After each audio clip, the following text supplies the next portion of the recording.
Hi friends, क्षेत्रमिति के कुछ चुनिंदा सूत्र हैं। उन सूत्रों के बारे में देखेंगे, वो कैसे बनते हैं, किस तरह से रहते हैं। सबसे पहले आपका क्या है, आयत। आयत क्या है? आयत कहते किसको है?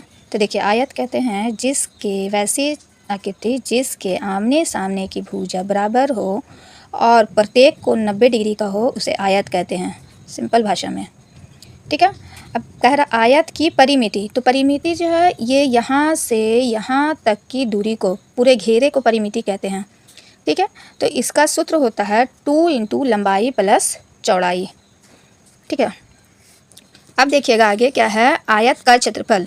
तो आयत तो हम लोग जानते हैं आमने सामने की भुजा बराबर और प्रत्येक कोण 90 डिग्री का हो, लेकिन क्षेत्रफल किसको कहते हैं? तो देखिए, क्षेत्रफल आप इसको कह सकते हैं, ये है अंदर वाले भाग को जो रंग रहे हैं उसे क्षेत्रफल कहते हैं। ठीक है। इसका फॉर्मूला होता है आयत का क्षेत्रफल बराबर लंबाई गुने चौड़ाई।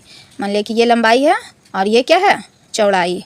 तो इसका गुने इसका मान जो दिए हुए रहेगा वो, इसका मान जो दिए रहेगा वो, उसका गुणनफल कर दीजिएगा तो क्या निकल जाएगा, क्षेत्रफल, ये वाला भाग, रंगीन वाला भाग। ठीक है। अब क्या दिए हुए, आयत का विकर्ण। अब विकर्ण कहते किसको हैं? तो देखिएगा, आयत का विकर्ण कहते हैं, आयत बना लिया, विकर्ण जो है इस कोण से इस कोण की भुजा मिलाने वाली रेखा को, इस कोण से इस कोण वाली मिलाने वाली रेखा को क्या कहते हैं, विकर्ण कहते हैं। अगर ये विकर्ण निकालना हो तो हम लोग कैसे निकालेंगे? तो लिखेंगे अंडर रूट लंबाई का वर्ग प्लस चौड़ाई का वर्ग। ठीक है। क्या लिखेंगे? लंबाई का वर्ग प्लस चौड़ाई का वर्ग। अब देखिएगा, अब आगे क्या है, वर्ग। वर्ग क्या है? तो वर्ग में चारों भुजा बराबर होती हैं, ये पता होना है ना। वर्ग में क्या है, चारों भुजा बराबर होती है और प्रत्येक कोण 90 डिग्री का होता है। इसमें भी प्रत्येक कोण 90 डिग्री का होता है, समझे। वर्ग की परिमिति कितना हो जाएगा, 4 गुने भुजा। देखिए, वर्ग की परिमिति क्या बोले थे, ये वाला यहाँ से यहाँ, ये भुजा यहाँ से यहाँ, यहाँ से यहाँ और यहाँ से यहाँ, ये मिलाने वाली भुजा को परिमिति कहते हैं। इतना से पूरे घेरे को परिमिति कहते हैं। ठीक है। उसका सूत्र होता है 4 गुने भुजा। वर्ग की परिमिति बराबर क्या होता है, 4 गुने भुजा। अब देखिएगा क्या है, ये वर्ग का क्षेत्रफल। तो पहले वर्ग बना लेते हैं, वर्ग का क्षेत्रफल। तो वर्ग बन गया। अब क्षेत्रफल कहते किसको हैं? तो क्षेत्रफल देखिए, अंदर वाले भाग को क्षेत्रफल कहते हैं। ये जो रंग रहे हैं, शेडो कर रहे हैं, इस भाग को क्षेत्रफल कहते हैं। वर्ग का क्षेत्रफल होता है भुजा स्क्वायर, या फिर कह सकते हैं भुजा गुने भुजा, भुजा गुने भुजा भी कह सकते हैं, या इससे भी निकाल सकते हैं हम लोग वर्ग का क्षेत्रफल। ठीक है। वर्ग का क्षेत्रफल इससे भी हम लोग निकाल सकते हैं।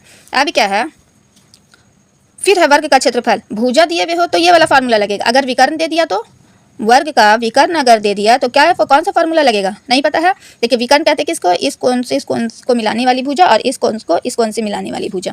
ठीक है। तो वर्ग का विकर्ण क्षेत्रफल हो जाएगा 1/2 गुने विकर्ण का स्क्वायर। क्या हो जाएगा, विकर्ण मतलब ये इसकी लंबाई का वर्ग हो जाएगा, 1/2 गुने इसकी लंबाई का वर्ग, 1/2 गुने ये डी स्क्वायर। ठीक है। विकर्ण का स्क्वायर, विकर्ण को इंग्लिश में डायगोनल भी कहते हैं।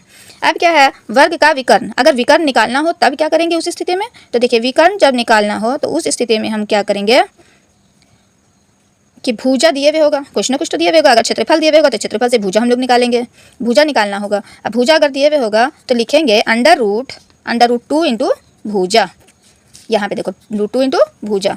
अब क्या है, अब मेरा है समांतर चतुर्भुज। अब समांतर चतुर्भुज किसको कहते हैं? तो देखिए, आयत की तरह होता है, आमने सामने की भुजा बराबर होती है, आमने सामने की भुजा बराबर होती है, लेकिन प्रत्येक कोण 90 डिग्री का नहीं होता है।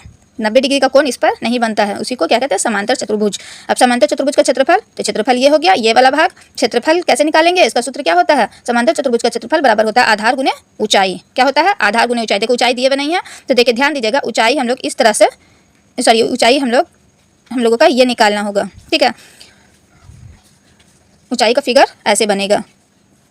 अब बोला सम चतुर्भुज का क्षेत्रफल। सम चतुर्भुज देखो वर्ग की तरह होता है, चारों भुजा बराबर होती है, लेकिन प्रत्येक कोण 90 डिग्री का नहीं होता है। इसमें भी वही बात है, समकोण में प्रत्येक कोण 90 डिग्री का नहीं होता है। इसका फार्मूला होता है, समकोण चतुर्भुज का क्षेत्रफल होता है 1/2 गुने विकर्णों का गुणनफल। देखिए, विकर्ण क्या है, विकर्ण यहाँ से यहाँ तक की दूरी और यहाँ से यहाँ तक की दूरी, तो ये डायगोनल जो है बराबर नहीं होता, इसीलिए बोला जाता है कि 1/2 इंटू d1 इंटू d2, विकर्णों का गुणनफल।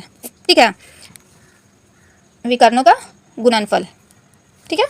अब देखिएगा, अभी क्या है, समलंब चतुर्भुज। समलंब चतुर्भुज आमने सामने की भुजा समांतर होती है। आमने सामने की भुजा क्या होती है? समानांतर होती है। उसका फार्मूला होता है 1/2 गुने समांतर भुजाओं का योग, मतलब ये वाली भुजा और ये वाली भुजा का योग हो गया, और गुने ऊंचाई यहाँ पे दिए हुए रहेगा, उसको गुना कर दीजिएगा, आपका क्षेत्रफल निकल जाएगा। क्षेत्रफल तो पता ही है, अंदर वाले भाग को क्षेत्रफल कहते हैं। ये आपका कुछ सूत्र हो गया, इस सूत्र को आप लोग याद कर लीजिएगा। और अगर आप लोग को चैनल अच्छा लगा हो, वीडियो अच्छी लगी हो, तो चैनल को सब्सक्राइब कीजिए, वीडियो ज़्यादा से ज़्यादा शेयर कीजिए, लाइक कीजिए। इसी के साथ आपके लाइक से मैं और वीडियो बना सकती हूँ। आपके लाइक का इंतज़ार है। धन्यवाद।